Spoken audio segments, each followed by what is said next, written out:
പാഠം 431. ഝാൻസി റാണി മുതൽ PT ഉഷ വരെ. ഹലോ, അതെ. ഭാമയുണ്ട്, കൊടുക്കാം. ഭാമേ ഞാൻ അറിഞ്ഞായിരുന്നു. ഭാമ പറഞ്ഞിട്ടുണ്ടായിരുന്നു.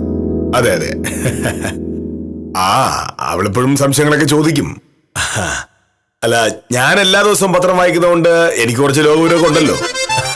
അത് മാത്രമല്ല, ഞാനൊരു വില്ലേജ് ഓഫീസറാണല്ലോ. ഒരു വില്ലേജ് ഓഫീസർക്ക് എല്ലാ കാര്യങ്ങളെ കുറിച്ചും നല്ല ധാരണ ഉണ്ടാവും.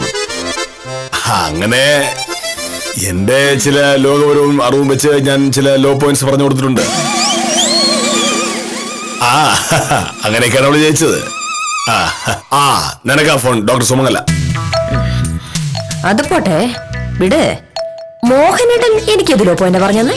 അതല്ലല്ലോ ഇപ്പോഴത്തെ പ്രശ്നം. നീ ഫോണിൽ സംസാരിക്കുക. ഫോൺ ഡോക്ടർ സുമംഗലല്ലേ, അത് ഞാൻ സംസാരിച്ചോളാം. മോഹനേട്ടൻ എനിക്ക് പറഞ്ഞെന്ന് ലോ പോയിന്റ് ഏതാണെന്ന് പറ. നീ ഫോൺ സംസാരിക്കുവാമേ. അവിടെ കാശ് മുടക്കിയല്ലേ ഫോൺ വിളിക്കുന്നത്. നീ സംസാരിക്ക.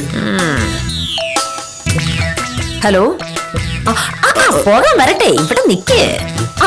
അതവിടെ പറഞ്ഞതല്ലേ, ഇവിടെ പറഞ്ഞതാ. അതെ. ഓ അയ്യോ, പത്രത്തിൽ വരാതിരിക്കുന്ന എങ്ങനെയാ? ഇങ്ങനൊരു കേസ് ഞാൻ ഏറ്റെടുത്തപ്പോൾ പലരും പറഞ്ഞു ഒരിക്കലും ജയിക്കില്ല എന്ന്. ഞാൻ തോറ്റു തൊപ്പിയിടുമെന്ന് പറഞ്ഞ് സ്വപ്നം കണ്ട് നടന്ന ചില യോഗ്യന്മാരുമുണ്ട്. അല്ലെങ്കിൽ തന്നെ ഡോക്ടർക്ക് അറിയാലോ നമ്മുടെ നാട്ടിലെ ആണുങ്ങളുടെ സ്വഭാവം. ഏതെങ്കിലും ഒരു പെണ്ണ് തരക്കേടില്ലാത്തൊരു കാര്യം ചെയ്തിട്ടുണ്ടെങ്കിൽ കണ്ണുകടിയോ? കണ്ണുകടി നമുക്ക് പോട്ടെന്ന് വെക്കാം. വേറെ ചില ദിവ്യന്മാരുണ്ട്, പെണ്ണുങ്ങളെ അടച്ചങ്ങ് ആക്ഷേപിക്കും. ഒടുവിൽ പെണ്ണുങ്ങൾ എന്തെങ്കിലും കാര്യം ചെയ്ത് കഴിയുമ്പോ അത് ആ ദിവ്യന്റെ മെടുക്കാണെന്ന് പറഞ്ഞു നടക്കുകയും ചെയ്യും. എട്ടുകാലി മമ്മൂഞ്ഞ് കേട്ടിട്ടുണ്ടോ ഡോക്ടർ? ആ സൈസ് സാധനങ്ങൾ ഒരുപാടുണ്ട്.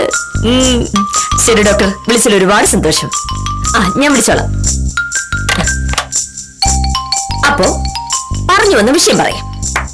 കേരള സർക്കാർ വേഴ്സസ് രാധാമണി കേസിൽ മോഹനേട്ടൻ എനിക്ക് പറഞ്ഞു തന്ന ആ ലോ പോയിന്റ് ഏതാണ്?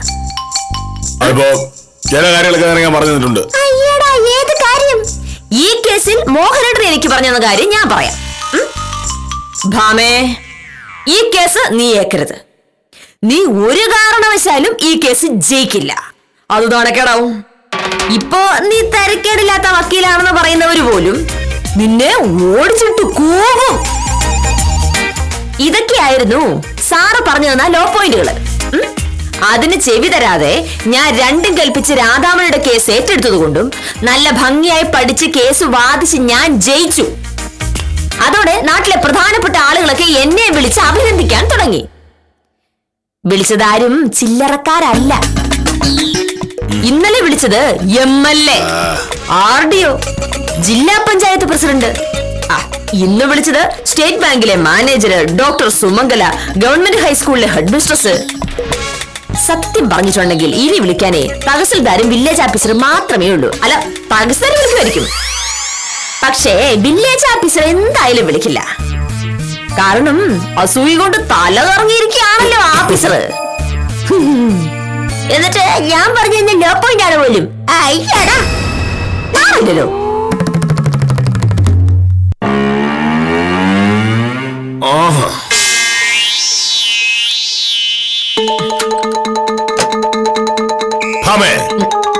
നിന്റെ അഹങ്കാരം കണ്ട നീ സുപ്രീം കോടതിയിൽ ഏതോ കേസ് വാദിച്ച് ജയിച്ചു പോലെ തോന്നുമല്ലോ. ഇതങ്ങനെ വലിയ കേസാണോ? സത്യം പറഞ്ഞ LLB പാസ്സായ ആര് വാദിച്ചാലും ജയിക്കാൻ പറ്റുന്നൊരു കേസ്. പിന്നെ കേസ് വാദിച്ച് ജയിച്ച ഒരു പെണ്ണായതുകൊണ്ട് ആരൊക്കെയോ വിളിച്ച് അഭിനന്ദിക്കുന്നു, അത്രേ ഉള്ളൂ. അതാണ് കാര്യം.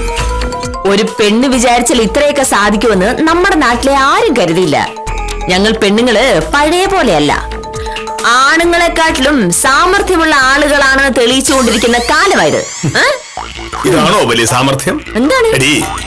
ഇതിലുമൊക്കെ വലിയ വലിയ കാര്യങ്ങൾ ചെയ്യുന്ന എത്രയോ പെണ്ണുങ്ങളുണ്ട് നമ്മുടെ നാട്ടിൽ. അവരൊക്കെയാണ് ആളുകൾ അഭിനന്ദിച്ചെങ്കിൽ നമുക്ക് മനസ്സിലാക്കാം. ഒരു പീറ പെറ്റി കേസ് ജയിക്കുന്നത് വലിയ കാര്യമാണെങ്കിൽ നമ്മുടെ നാട്ടിലെ ആണുങ്ങളെ ദൈവമേ എന്ന് വിളിക്കണം. അത് തന്നെ താൻ വിളിച്ചോണ്ട് നടക്കുകയുള്ളൂ. എന്തായാലും അഡ്വക്കേറ്റ് സത്യഭാമയുടെ പേരും ഫോട്ടോയും ഒക്കെ പത്രത്തിൽ വന്നല്ലോ. അത് വെറുതെ അല്ല, നാട്ടുകാർ മുഴുവൻ ശ്രദ്ധിച്ച ഒരു കേസ് വാദിച്ച് ജയിച്ചതിന്റെ പേരില്. മോഹനേട്ടന്റെ പേര് ഫോട്ടോയൊക്കെ പത്രത്തിൽ വരണമെങ്കിലേ ഒന്നെങ്കിൽ കൈക്കൂലി കേസിലാകത്താവണം, ഇല്ലെങ്കിൽ മരിക്കണം. നിന്റെ ഒരു പടം പത്രത്തിൽ വന്നപ്പോഴേക്കും ഇത്ര അഹങ്കാരമോ? അങ്ങനെയാണെങ്കിൽ ലോകം മുഴുവൻ ബഹുമാനിക്കുന്ന എത്രയോ സ്ത്രീകളുണ്ട്. അവരൊക്കെ എന്ത് ചെയ്യണം? നീ ഝാൻസി റാണിന്ന് കേട്ടിട്ടുണ്ടോ? ഇന്ദിരാഗാന്ധി കേട്ടിട്ടുണ്ടോ? മാർഗരറ്റ് താച്ചർ എന്നും ബാനസ്റ്റർ ഭൂട്ടോ എന്ന് കേട്ടിട്ടുണ്ടോ? സിരിമാമ ബന്ദാര നായികെ, ഗോൾഡ മേയർ എന്ന് കേട്ടിട്ടുണ്ടോ? ആഞ്ചല മെർക്കൽ എന്ന് പറയുന്ന സ്ത്രീയാണ് ജർമ്മനിയുടെ ചാൻസലർ. അവരൊക്കെ നിനക്ക് അറിയാമോ? ഞാൻ ഈ പറഞ്ഞ സ്ത്രീകളൊക്കെ ജീവിച്ച കാലത്ത് എല്ലാ ദിവസവും അവരുടെ റിപ്പോർട്ടും ഫോട്ടോയൊക്കെ പത്രത്തിൽ വരുമായിരുന്നു. നിന്നെ പോലെ അവരും ഒക്കെ അഹങ്കരിച്ചിരുന്നെങ്കിലോ? എടി, ഇന്ത്യ മഹാരാജ്യത്ത് വിദേശകാര്യമന്ത്രി ഒരു സ്ത്രീയാണ്, ലോക്സഭാ സ്പീക്കർ ഒരു സ്ത്രീയാണ്, രാജസ്ഥാനിലെയും ഗുജറാത്തിലെയും തമിഴ്നാട്ടിലെയും ബംഗാളിലെയും മുഖ്യമന്ത്രിമാർ സ്ത്രീകളാണ്. അവരെയൊക്കെ വെച്ച് നോക്കുമ്പോ ഈ ആര്? മോഹനേട്ട, ഈ പറഞ്ഞ സ്ത്രീകളൊക്കെ ഒരുപാട് കഷ്ടപ്പെട്ടും അധ്വാനിച്ചും മോഹനേട്ടനെ പോലുള്ള ആണുങ്ങളുടെ സകല എതിർപ്പുകൾ നേരിട്ടുമാണ് വലിയ ആളുകളായത്. പിന്നെ മോഹനേട്ടൻ ഈ പറഞ്ഞതൊക്കെ രാഷ്ട്രീയക്കാരുടെ പേരുകളാണ്. രാഷ്ട്രീയക്കാർക്ക് വക്കീലന്മാരെക്കാളും പബ്ലിസിറ്റി കിട്ടും, അത്രയേ ഉള്ളു കാര്യം. അപ്പോ നീ പറഞ്ഞു വരുന്നത് എന്താണ്? നീയും ഞാൻ പറഞ്ഞ സ്ത്രീകളും ഒരുപോലെയാണെന്നോ? രാഷ്ട്രീയക്കാരി അല്ലാത്തത് കൊണ്ട് നിനക്ക് പബ്ലിസിറ്റി കുറഞ്ഞുപോയി എന്ന് അല്ലേ? ശരി, രാഷ്ട്രീയക്കാരി മേരി ക്യൂറി എന്ന് കേട്ടിട്ടുണ്ടോ? ഫിസിക്സിലും കെമിസ്ട്രിയിലും നൊബേൽ സമ്മാനം നേടിയ ആളാണ്. കൽപ്പന ചൗള എന്നും സുനിത വില്യംസ് എന്ന് നീ കേട്ടിട്ടുണ്ടോ? മദർ തെരേസ എന്നും അരുന്ധതി റോയി എന്നും മേധാ പട്കർ എന്നൊക്കെ നീ കേട്ടിട്ടുണ്ടോ? ഒന്നും വേണ്ട, PT ഉഷ എന്ന് നീ കേട്ടിട്ടുണ്ടോ? അതൊക്കെയാണ് പ്രശസ്തരായ പെണ്ണുങ്ങൾ. അല്ലാതെ ഈ ഓണം കേറാ മൂലയില് ഒരു ഉണക്ക കേസ് വാദിച്ച് ജയിച്ച അഡ്വക്കേറ്റ് സത്യഭാമയെ പോലെ അല്ല. ഞാൻ ഈ പറഞ്ഞ സ്ത്രീകളോടൊക്കെ എനിക്ക് വലിയ ബഹുമാനമാണ്. കാരണം അവർ അത് അർഹിക്കുന്നുണ്ട്. അല്ലാതെ നിന്നെ ബഹുമാനിക്കേണ്ട കാര്യം കെ മോഹനകൃഷ്ണനില്ല. എന്റെ അറിവിൽ നിന്നെ ഞാൻ ബഹുമാനിക്കേണ്ട ഒരു കാര്യമില്ല. ഒരു വൈക്കോലും വന്നിരിക്കുന്നു, അഹങ്കാരി.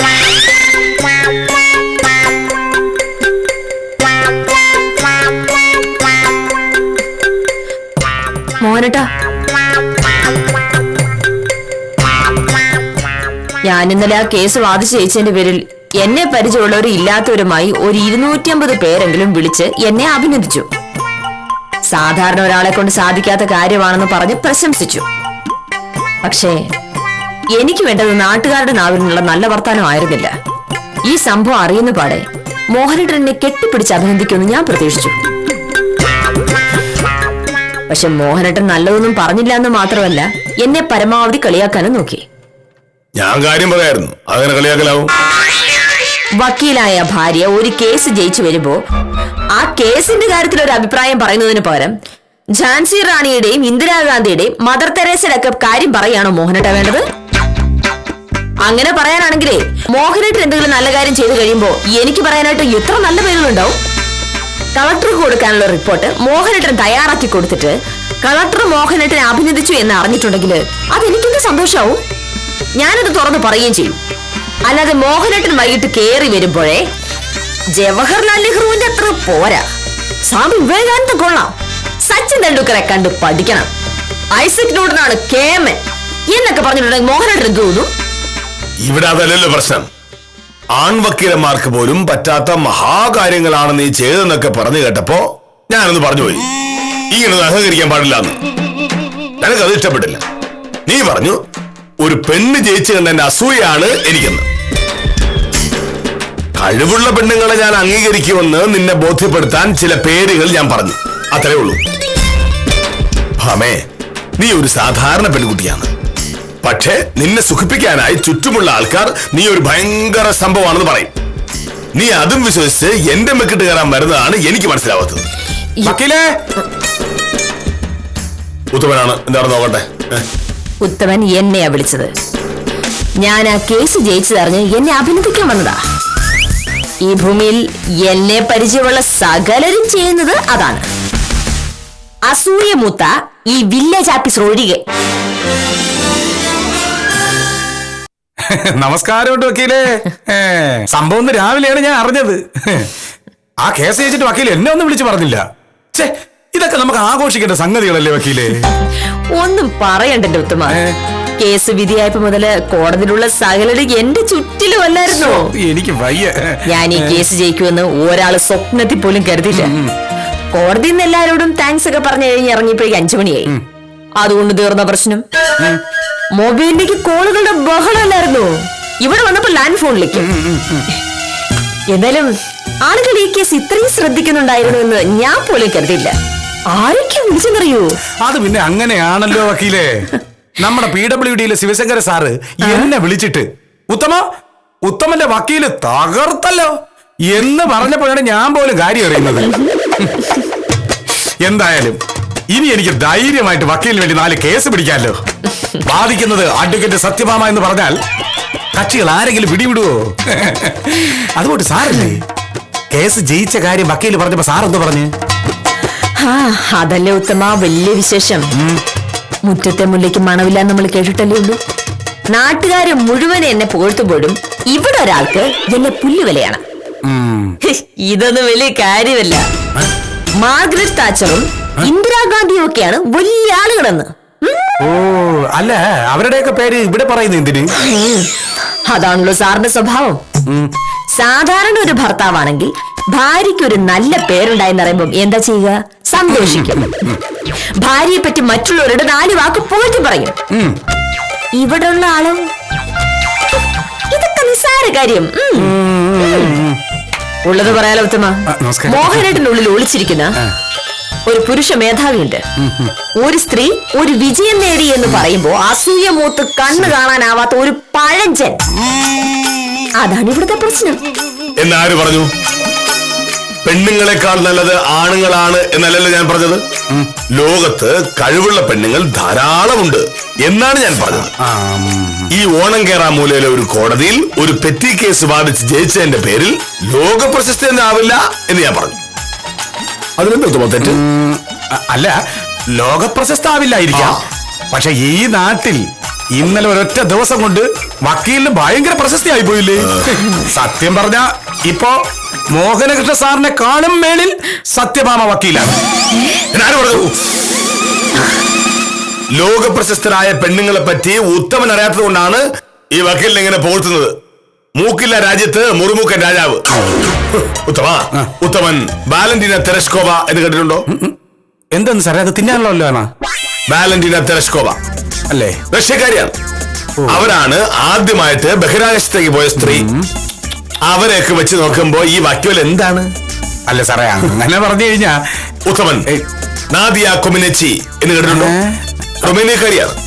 ഒളിമ്പിക്സിൽ എത്ര സ്വർണമാണ് അവർ വാരിക്കൂട്ടിയെന്നറിയാമോ? അവരും ഒരു സ്ത്രീയാണ്. സാറേ, അതല്ലല്ലോ നമ്മുടെ ഇവിടുത്തെ വിഷയം. നമ്മുടെ നാട്ടിലുള്ള ഒരു വക്കീല്, അതും നമ്മുടെ സ്വന്തം വക്കീല്, സർക്കാരിനെതിരെ ഒരു കേസ് ജയിച്ച കാര്യം പറയുമ്പോ സാറെന്തിനാണ് മറ്റേ ബഹിരാകാശത്ത് പോയതും ഒളിമ്പിക്സിൽ എന്തൊക്കെ കുറെ വാരിക്കൂട്ടിയ കാര്യമൊക്കെ പറയുന്നത്? പറയൂത്തമ, ആണുങ്ങളുടെ മേൽക്കോയ്മ ഭൂമിയിൽ അവസാനിക്കുകയാണെന്ന് മനസ്സിലാക്കിയ ഒരു വെറും ആണിന്റെ രോദനം. ആണുങ്ങൾക്കാവുന്നതും അതിൽ കൂടുതലും പെണ്ണുങ്ങളെ കൊണ്ടാകുമെന്ന് ഓരോ ദിവസവും തെളിയിച്ചുകൊണ്ടിരിക്കുമ്പോ ഇത്തരം മുട്ടായുക്തി പറഞ്ഞ ആളാവാനേ ചില യോഗ്യന്മാരെ കൊണ്ട് പറ്റും. ഉത്തമ, ഈ കരം വാങ്ങി രസീത് കൊടുക്കാൻ ആരായാലും മതി. പക്ഷേ നിയമത്തിന്റെ തലനാരിഴ കീറി കേസ് വാദിച്ച് ജയിക്കണമെങ്കിൽ എന്താ വേണ്ടത്? സാമർത്ഥ്യം വേണം. ആണുങ്ങളുടെ കാലം തീരുകയാണ്. ഇനി സത്യഭാമയെ പോലുള്ള പെണ്ണുങ്ങളുടെ കാലമാണ്. കേട്ടോ, ഒരു കേസ് ജയിച്ചപ്പോ ഇവക്ക് ഇത്ര അഹങ്കാരമാണെങ്കിൽ ഇതിനേക്കാൾ വലിയൊരു കേസ് ജയിക്കുമ്പോൾ എന്തൊക്കെ പറയും ചെയ്യും. എന്നാലും സാറേ, വക്കീല് കേസ് ജയിച്ചു എന്ന് പറയുമ്പോ അതൊരു ചെറിയ കാര്യമല്ല. സാറ് വക്കീലിനെ കാര്യമായിട്ടൊന്ന് അഭിനന്ദിക്കേണ്ടതായിരുന്നു. അഭിനന്ദിക്കണമെന്ന് എനിക്ക് ആഗ്രഹമില്ലാഞ്ഞിട്ടല്ല ഉത്തമ. പക്ഷേ കളിയാക്കുമ്പോ ഇവക്ക് ഇത്ര അഹങ്കാരമാണെങ്കിൽ അഭിനന്ദിച്ചാൽ ഇവളുടെ തോളത്ത് കയറി പൊങ്കാലയിടും. പെണ്ണുങ്ങൾ നിൽക്കേണ്ട സ്ഥലത്ത് നിൽക്കണം. അവരെ കയറൂരി വിട്ടാൽ ഭയങ്കര അപകടമാവും. സാറേ, വക്കീല് വിളിക്കുന്നു. അപ്പൊ നിങ്ങൾ തമ്മിലുള്ള പ്രശ്നം നിങ്ങൾ തന്നെ അങ്ങ് പറഞ്ഞു തീർത്താൽ മതി. വേണമെങ്കിൽ ഇറാഖിലെ പ്രശ്നത്തിൽ ഞാൻ ഇടപെടാം. ഇതിലെന്തായാലും ഞാൻ ഇടപെടുന്നില്ല. എനിക്ക് ഒരു അഭിപ്രായവും ഇല്ല. ഞാൻ വരട്ടെ സാറേ. എന്തായാലും ഉണ്ടെങ്കിൽ വിളിച്ചാൽ മതിയേ. മോഹനേട്ടാ,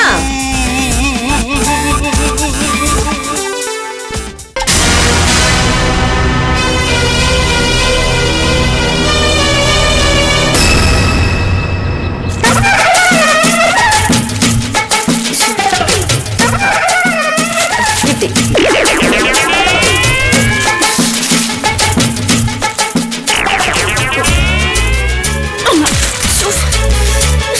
മോഹനേട്ടാ,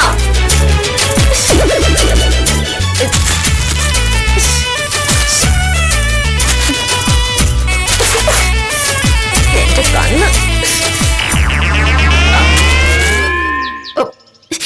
മോഹനേട്ടാ,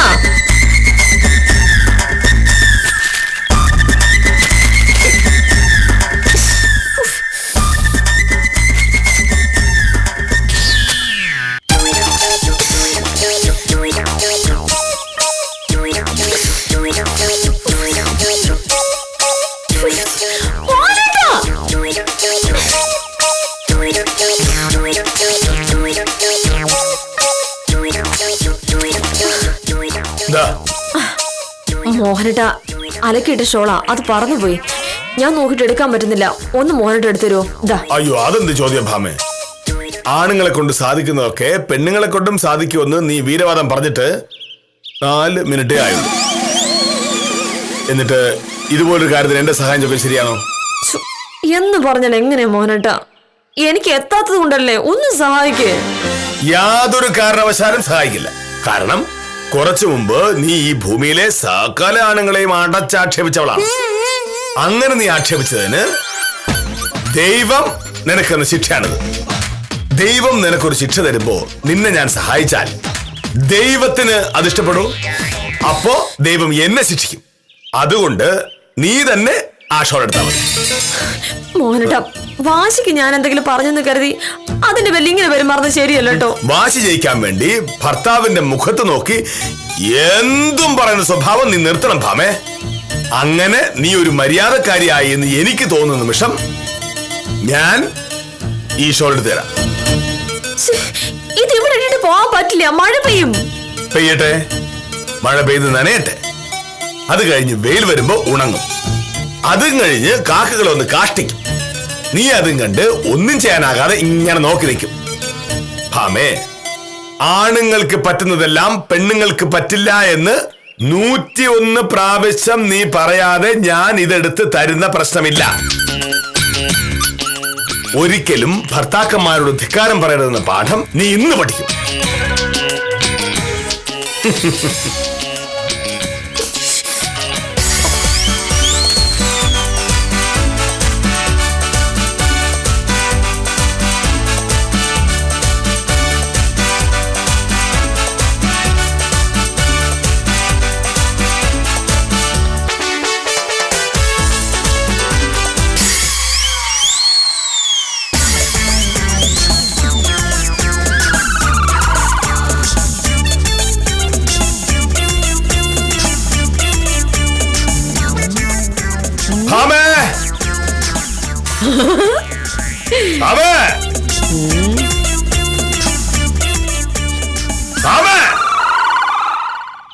വരുന്നു.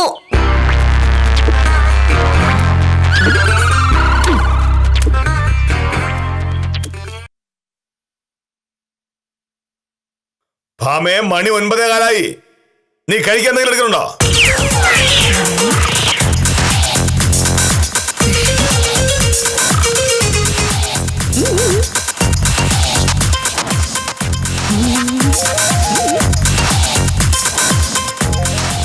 എന്താ മോഹനേട്ടാ? നീ എങ്ങനെ ഷാൾ എടുത്തു? അതെങ്ങനെങ്കിലും ആവട്ടെ. മോഹനേട്ടന്റെ സഹായമില്ലാതെ ഞാൻ ഈ ഷോൾ എടുത്തു എന്ന് മാത്രം സാറ് മനസ്സിലാക്കിയാൽ മതി. ചിലപ്പോ ഞാൻ മരത്തിൽ കയറിയായിരിക്കും, ചിലപ്പോ ഞാൻ എറിഞ്ഞു വീഴ്ത്തതായിരിക്കും. മോഹനേട്ടാ, ഒരു മരക്കൊമ്പിൽ കുടുങ്ങിപ്പോയ ഷാൾ എടുക്കാൻ ഒരു പെണ്ണിന് ആണിന്റെ സഹായമില്ലാതെ പറ്റില്ല എന്നുള്ള മോഹനേട്ടന്റെ ധാരണ ഒരു മണ്ടൻ ധാരണയാണെന്ന് ഇപ്പൊ മനസ്സിലായല്ലോ.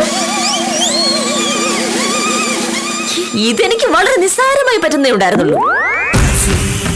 എന്നാലും ഇഡ്ലി ഇങ്ങനെ ഒരാളുള്ളപ്പോ ആ വഴി നോക്കുന്നതാണല്ലോ നല്ലത് എന്നോർത്ത് ഞാനൊരു സഹായത്തിന് വിളിച്ചു.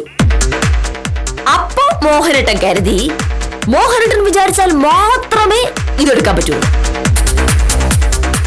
ഇപ്പൊ എങ്ങനെയുണ്ട്? ഇതാണോ പോലെ കാര്യം? 5 വയസ്സുള്ള കുട്ടി കാരിച്ചാൽ പോലും എടുക്കാൻ പറ്റുന്ന കാര്യം ഉണ്ടായിരുന്നുള്ളൂ. ആണല്ലോ. അപ്പൊ 5 വയസ്സുള്ള ഒരു കുട്ടി വിചാരിച്ചാൽ നടക്കുന്ന ഒരു നിസാര കാര്യത്തിന്റെ പേരിലാണ് വില്ലേജ് ഓഫീസർ വിലപേശിയത്. നീ സംസാരിച്ച് കഴിക്കാതെ എടുക്ക. മണി 9 കഴിഞ്ഞ് എനിക്ക് ഓഫീസിൽ പോകണം. കഴിക്കാനൊന്നും ഉണ്ടാക്കിയിട്ടില്ല. ഉണ്ടാക്കില്ലേ?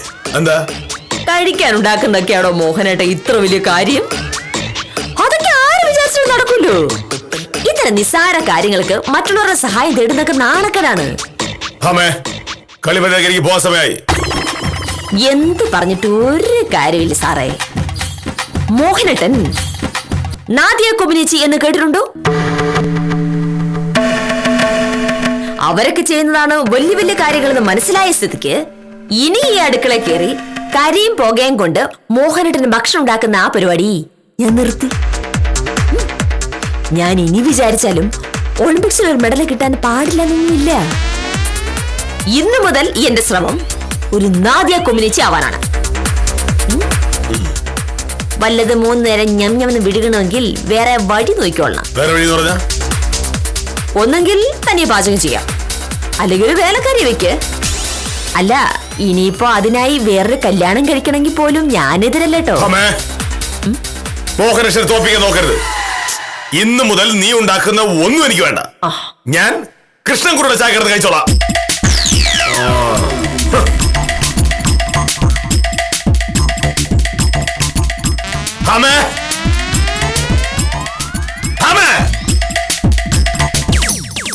അത് കൊള്ളാലോ. മണി 9:30 ഷർട്ട് കൊണ്ട് തയ്ച്ചില്ലേ? ഒരു കേസേക്കും ഇതാണ് അവസ്ഥയെങ്കിൽ 4 കേസേക്കും മൈൻഡ് ചെയ്യില്ലല്ലോ. എന്താണ് നീ എന്താ ഇത് തേക്കാത്തത്? ഷർട്ടും മുണ്ടും തേക്കുന്ന കാര്യം വാലന്റിനെ തെരഷ്കോവയോട് പറഞ്ഞാൽ മതി. മോഹനേട്ടന്റെ കണ്ണിൽ അവരാണല്ലോ ഏറ്റവും ശ്രേഷ്ഠ. സത്യഭാമ ഈ ഓണം കേറാമുലയിലെ ഒരു ഉണക്കാവാക്കിയിട്. മോഹനേട്ടനെ പോലുള്ള പ്രതിഭാശാലികൾക്ക് എന്നെ പോലുള്ള സാധാ വക്കീലമാർ ഷർട്ടും മുണ്ടൊക്കെ തേച്ചെന്നാൽ അത് ഇഷ്ടപ്പെട്ടില്ലെങ്കിലോ. കഷ്ടം. സ്വന്തമായി ഒരു ഷർട്ടും മുണ്ട് പോലും തേക്കാൻ അറിയാത്ത മോഹനേട്ടനാണ് ഝാൻസി റാണി മുതൽ PT ഉഷ വരെയുള്ളവരുടെ പേര് പറഞ്ഞ് എന്നെ കളിയാക്കിയത്. സത്യം പറയാലോ മോഹനേട്ട, നമ്മുടെ നാട്ടിൽ സ്വന്തം ഷർട്ടും മുണ്ട് തേക്കാൻ അറിയാത്ത ഒരേ ഒരാണ് മോഹനേട്ടനായിരിക്കും. എന്റെ ഈ ഷോളൊന്ന് എടുത്തരാൻ പറഞ്ഞപ്പോ എന്താ സാറ് പറഞ്ഞത്? ആണുങ്ങളാണ് ലോകത്തിലെ ഏറ്റവും വലിയ സംഭവം എന്ന് 101 പ്രാവശ്യം ഞാൻ പറയണമെന്ന് അല്ലേ? ഇപ്പൊ ഞാൻ അതുപോലെ തിരിച്ചു പറഞ്ഞാലോ? പെണ്ണുങ്ങളാണ് ലോകത്തിലെ ഏറ്റവും വലിയ സംഭവം എന്ന് 201 പ്രാവശ്യം മോഹനേട്ടൻ പറയാതെ ഷർട്ടും മുണ്ട് ഞാൻ തേച്ചു തരില്ല എന്ന്. ഇങ്ങനെയാണോ വാശി പിടിക്കുന്നത്? എനിക്ക് 10 മണിക്ക് മുമ്പ് ഓഫീസിൽ എത്തണം. വേണ്ടതൊന്നും ഞാൻ പറഞ്ഞില്ലല്ലോ. മോഹനേട്ടൻ പോയിക്കോ.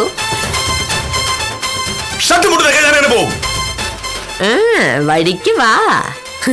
എല്ലാ ദിവസവും മോഹനേട്ടനെ കഴിക്കാൻ ഇഷ്ടമുള്ള ആഹാരം ഉണ്ടാക്കി തന്ന്, മോഹനേട്ടന്റെ ഷർട്ടും മുണ്ടും കഴുകി ഉണക്കി തേച്ച് തന്ന്, എല്ലാ കാര്യത്തിനും കൂടെ നിൽക്കുന്ന ആളല്ലേ ഞാൻ. എനിക്ക് ജീവിതത്തിൽ ഏറ്റവും സന്തോഷമുള്ള ഒരു കാര്യം ഉണ്ടായപ്പോ മോഹനേട്ടൻ ഒരു നല്ല വാക്കെങ്കിലും പറഞ്ഞു. നാട്ടുകാർ മുഴുവൻ എത്ര പോഴ്ത്തിയാലും എന്റെ മോഹനേട്ടന്റെ വായിന്നൊരു നല്ല വാക്ക് കേൾക്കാനല്ലേ ഞാൻ കൊതിക്കുന്നേ. അതിപ്പോ സത്യമായിട്ട് നിന്നെ അഭിനന്ദിക്കണമെന്ന് ആഗ്രഹമില്ലാഞ്ഞിട്ടൊന്നുമല്ല. നീ ചെയ്ത് വലിയ കാര്യമാണെന്ന് അറിയാൻ ചെയ്യാം. പക്ഷേ എനിക്കറിയാം ഭാര്യയൊന്ന് പുകഴ്ത്താനുള്ള ഭർത്താവിന്റെ മടി, അല്ലെങ്കിൽ പെണ്ണിനെ അംഗീകരിക്കാനുള്ള ആണിന്റെ മടി. അതല്ലേ പ്രശ്നം? എനിക്കറിയാം. എല്ലാ അവസരം മനസ്സിലിപ്പോ എനിക്ക് അറിയാവുന്നുള്ളതുകൊണ്ട് ഞാൻ ക്ഷമിച്ചു. കഴിക്കാനുള്ളടത്ത് മേശപ്പുറത്ത് വെച്ചിട്ടുണ്ട്. അത് കഴിച്ചിട്ട് വരുമ്പോഴേക്കും ഞാൻ തേച്ചു വെച്ചോളാം.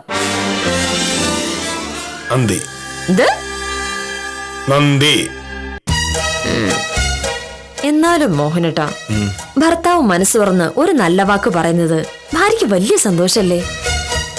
ആ സന്തോഷം എനിക്ക് കിട്ടുന്നത് മോഹനേട്ടനായിട്ട് ഇല്ലാതാക്കണം എന്തിനാ? അതിപ്പോ അഡ്വക്കേറ്റ് സത്യഭാമ വലിയ സംഭവമാണെന്ന് എനിക്കറിയാലോ. അതിപ്പോ എപ്പോഴും പറയുന്നെന്തിനാ? പറയാൻ തന്നെ മനസ്സിലായിക്കൂടെ?